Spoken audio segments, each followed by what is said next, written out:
more than 5 months, and now I'm up to my 20th commentary. I believe I've improved since that commentary. I care more about my editing. My points usually aren't complete and are garbage. I have a background that doesn't stand out in a negative manner. I believe a lot has changed. One thing, however, has not. My constant need to call out bad PokeTubers. Now this video is special.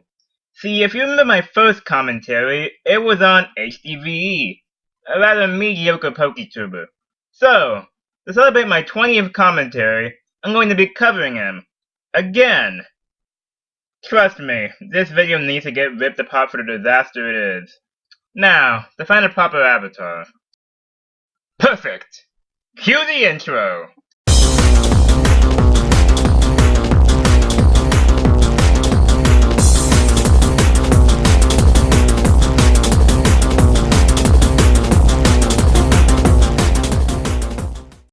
Hey guys, Hdvee here. Now, in a fictional world where the entire economy is driven by legalized cockfighting, being a Pokemon really sucks. As a Pokemon, it's your inevitable fate to be captured, forced into fights, beaten to death, have your bones picked clean, and be resurrected for more of the same. Well shoot, are we talking about regular Pokemon or are we talking about freaking Nuzlockes?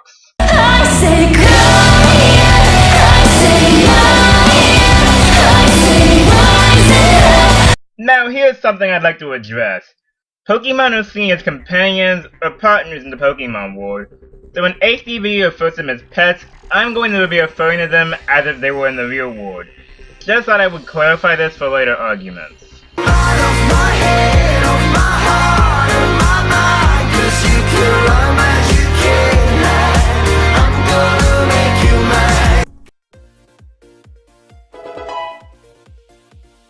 Starting things off and claiming the number 10 spot in today's video is Koffing and Wheezing.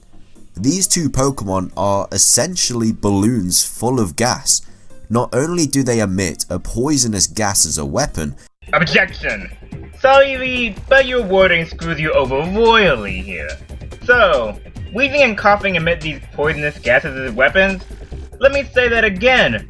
A weapon, implying that it can voluntarily release those gases, meaning it would need a reason to release said weapon. If this sounds confusing, don't worry, you might just want to remember this segment for later on. But they actively seek out hot garbage and filth to fuel their disgusting sack-like bodies. You know, I'm happy we're not a debate team of sorts, because if we were, I'd have the full right to call you a stinking traitor. You ended up just giving a reason why Wheezing and Koffing would be good as pets. But the way you worded it, Wheezing and Koffing are basically floating street sweepers. They get rid of this hot garbage and filth, meaning that's one less mess the owner would need to clean up. I mean, unless you want to stay with a filthy habitat, in which case I have to question your sanity. Be careful, because these guys can easily explode and ruin all of your furniture, and that is definitely one mess that you do not want to clean up. I'm pretty sure I'd pass on having these two Pokemon as pets. Okay, so I decided to go to Wikipedia and your claim is half right. Yes, Koffing has the unfortunate ability of just exploding randomly instead of multiple entries in the Pokedex. However, the same can't be said for Wheezing. Not once can I find any entries talking about how it could blow up out of nowhere, and really, the only reason it would is if you ask Wheezing to use Explosion to go Alu Akbar on your derriere. Derriere?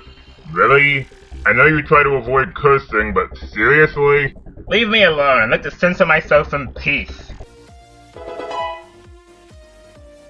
Coming in at the number 9 spot in today's top 10 video is Metapod. Okay, let's see where this goes. Who knows? He might bring up a good... There's absolutely no reason to even give Metapod a name. A Metapod is the motionless chrysalis state between two other Pokemon, incapable of doing anything but laying there and collecting welfare. Metapod is the pet rock of the Pokemon world, cheapening all other Pokemon just by existing. Metapod isn't exactly something that I would be putting on my Christmas list anytime soon. Go hug a Cacturn. Wow. Sorry, but I'm taking over for this dang point. You, Hdvee, Amigo, Compadre, you freaking idiot. Try using your brain for a second to see if you can comprehend this. People will keep a Metapod as a pet, not for the Pokemon as itself, because that's basically the equivalent of having a Pokemon in a coma. But no, it couldn't possibly be because you want to see the final evolution of it evolving into a Butterfree. An objectively useful, beautiful Pokemon. If patience is too painful for you to go through, then well, that's stupid. Skipping the next segment. Coming in at the number 8 spot in today's video is Jigglypuff. Jigglypuff is a nauseating Pokemon, but awesome if you like an artist as a pet. Jigglypuff will sing you to sleep and then draw on your face like some kind of dude bro at a frat party. No! Stop right there. Hdvee. Let's take this into consideration. How many Jigglypuff actually do this? I'm sorry, there's only one! That one being in the anime, and only one single Jigglypuff alone. Also, I'd like to bring up the fact that Jigglypuff's signature move is Sing, meaning that it can help a trainer get good sleep if they want to. In translation, your idiocy levels are over 9,000. Must everything be anime with you? Hello, Pot. My name is Weeaboo. You're a furry. And you're black. Moving on! Out of my head, of my heart, and my mind, 'cause you can run as you can hide. I'm gonna make you mine. Coming in at the number 7 spot in today's top 10 video is Mr. Mime, confirming that there is no god in Pokemon World. But we have Mudkip. Everybody knows Mudkip is the Pokemon god. Mr. Mime is a Pokemon based on mankind's least favourite type of entertainment. If there were a Mr. Splinter Removal or a Mr. Igooge, they would undoubtedly be more bearable than Mr. Mime, who is good at nothing but pretending it's trapped in a box, then slapping you if you interrupt its act. Is it just me, or does this entry feel like it has a bit of spite into it? Like, seriously, for one, mankind's least favorite form of entertainment. Yeah, congrats on speaking for everybody, chum. And with the whole slap you if you interrupt its act. Did you have some issues with mimes as a child? Was your dad a mime? A bit dark, don't you think? Says the edgelord. And as we can see in the Pokemon anime, Mr. Mime is just annoying to be around. Yes, you can clearly see how Mr. Mime is an annoyance to be around through my image of Mr. Mime using cooking utensils, implying this particular Mr. Mime can be used for domestic activities, meaning the whole of his species can be trained to do that. Yeah, see how bringing up the anime screws you over now? I really do feel sorry for Delia sometimes. Yes, because Delia has to deal with a handy helper, we should all feel sorry for her. And one other thing, Mr. Mime is a mime Pokemon. In other words, barriers for days. Good luck trying to rob a trainer's house with a dome around it. So, at the end of the day, why does Mr. Mime suck? Because nobody likes mimes. Get robbed by Team Rocket. Coming in at the number 6 spot in today's top 10 video is Diglett and Dugtrio. This one is pretty self-explanatory if you think about it. Wherever these Pokemon go, dirt would follow them, seeing as the rest of their bodies are underground. It would be hell to clean up after these brown moles, leaving a mess everywhere they go. And don't even think about getting a new carpet with these guys around, it won't be lasting long. However, if you like spending your whole day cleaning, then hey, these Pokemon are probably for you. Dang it, V, you idiotic simpleton. Let's try playing a game of good old logic again. This carpet joke is the pinnacle of not understanding jack shoot. Tell me, how would Dugtrio even be able to get inside the house? Well, yeah, Pokeballs are a thing, but given how Dugtrio is constantly in the ground, the only way it could get in would be digging some kind of pathway into your house. If that's the case, then you have more issues to worry about than just dirt. Well, unless you want that sweet, sweet insurance. Now, you could say I'm just proving Hdvee right, but he's implying that you would have a Dugtrio inside, which just doesn't make sense. Although, considering the target, I really shouldn't be surprised. Coming in at the halfway point in today's top 10 video is Gloom. Evolving from the adorable Oddish, which is the only Pokemon worth a damn. You mean besides the over 600 other Pokemon that exist? Oops, I'm sorry, did you mean the evolution line? Sorry, I couldn't tell by his god-awful writing that I would expect from a middle schooler. Seriously, did anybody proofread this script? Gloom's foul odour can make humans faint over a mile away, rivaling even that of coughing and wheezing. Actually, never mind, just keep that in mind for now. It constantly drools sticky sap, and its eyes appear to be swollen shut from its own pollen. If you're an allergy sufferer, you may as well just lay down and die right now. Your house would forever smell thanks to this Pokemon, so best stay away from it. May I ask you a question? Of course you may, Misty. I was wondering why we can all sit with Gloom. I always thought that because of its terrible smell, it was almost impossible to get anywhere near Gloom. So how come this Gloom doesn't smell bad to me at all? That's a very smart question, Misty. Gloom doesn't have a bad smell all the time. Whenever Gloom is in danger, it lets out the bad smell. Oops, did I leave that clip there?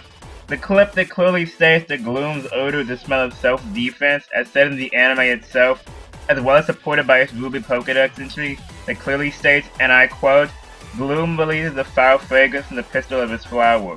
In face of danger, the stench worsens. If this Pokemon is feeling calm and secure, it does not release its usual stinky aroma." If for some reason you don't believe me, I've left a link to said entry in the description below. Then there's one more issue I'd like to bring up. Your numbering. Earlier you said that Gloom can rival coughing and wheezing in terms of stench. If that's the case, why is it so high? Because of the design? If so, then dude, you win the national award for You're Freaking Petty. Coming in at the number 4 spot in today's top 10 video is Magnemite and Magneton.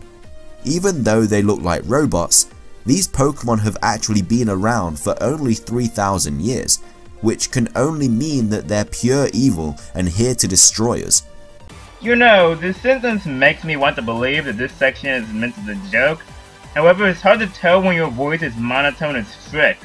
Like seriously, your tone rarely ever changes throughout the video, and when Watch Mojo can have more emotion in their videos, well then, Houston, we've got a problem. Now, because of how terribly bad the tone is, I'm going to refer to this as if it was an actual point. So, because the Pokemon have been around for about 3,000 years, that means they're evil. That's stupid. You're stupid. I honestly don't understand this logic. Some elaboration on why that's the case would have been nice. They're attracted to electrical forces and will fry your hard drive, so make sure you back up your data and kill every Magnemite you see before they destroy the internet from the inside. Kill every Magnemite. Kill every Magnemite. I really hope this section is a joke. And no, I can actually argue for reasons why Magnemite would make a good pet. Think about it. Electric types have been shown to control the amount of electricity they can emit in the anime. So, when you think about it, Magnemite can supply a trainer with a suitable amount of energy, so in a way, you have a battery that follows you that can't really die. Claiming the number 3 spot in today's top 10 video is Mewtwo. Some might argue that all cats have been genetically engineered to be evil, but Mewtwo is the heartless and cruel result of Pokemon gene splicing, designed for nothing but fighting.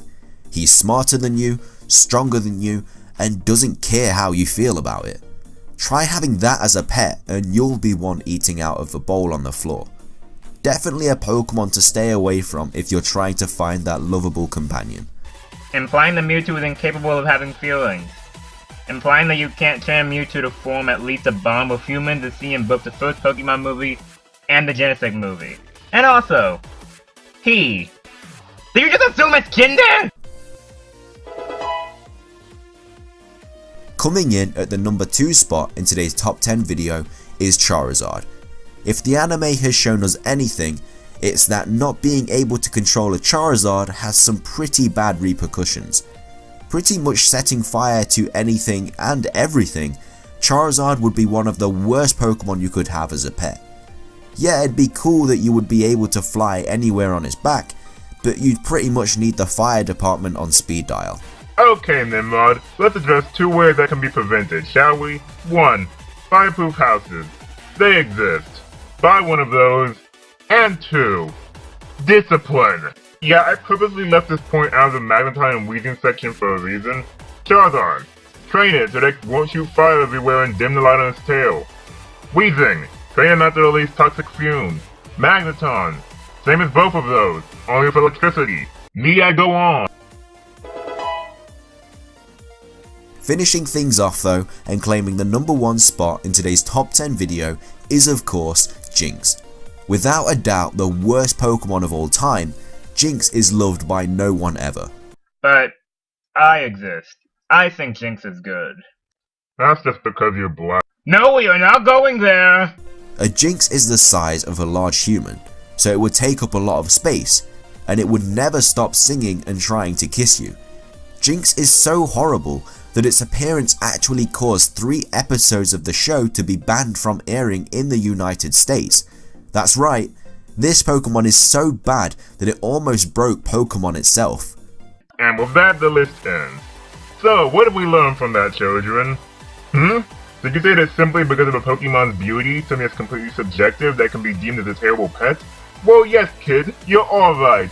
You get an F. This segment made me want to physically hurt myself.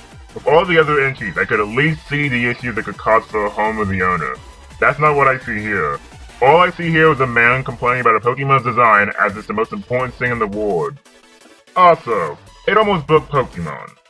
There's a difference between a hyperbole and talking out your donkey. Screw it, we're ending this list here because all he does afterwards is talk about how all of the entries are from Gen 1. Hdvee, I'm disappointed. I'm disappointed that PokeTuber who I actually thought was good went from what I thought was a pretty good content creator to this sorry excuse right here. I used to like your Who is the Best Pokemon in Sun and Moon series videos, and you know why? I saw somebody who actually cared. You did your research. Most of the time you were correct. I actually liked you. Lately, that's all changed. Mere bad videos in the Pokemon anime, the list stating such as Popplio is the worst Alolan starter because of the reception. I think that's my main advice actually. Actually put effort into what you're working on. Now, I doubt you'll see this video, I'm only under 200 subs. But if you do, it would be nice to see some genuine improvement. So, that's 20 commentaries done. On to the next. This is Jonah Smith saying, reflect.